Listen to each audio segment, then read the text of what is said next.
उज्जैन ते ओंकारेश्वर प्रवास सुरू आहे। खूप मुसळधार पाऊस या ठिकाणी सुरू आहे।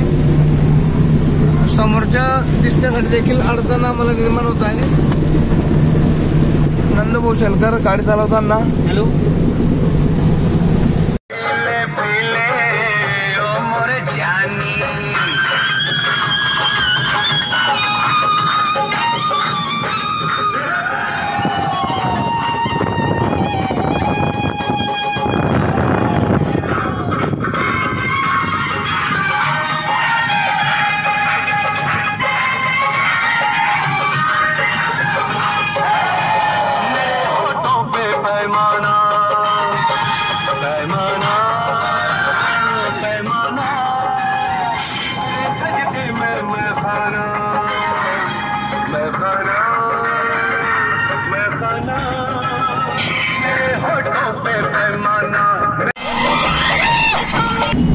मस्त सुंदर असा नजारा बिजासंदी घाट मधील हे दृश्य।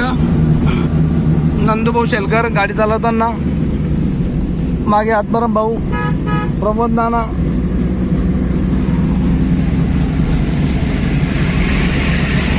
घाटामध्ये ट्रॅफिक आहे। निसर्गरम्य असं वातावरण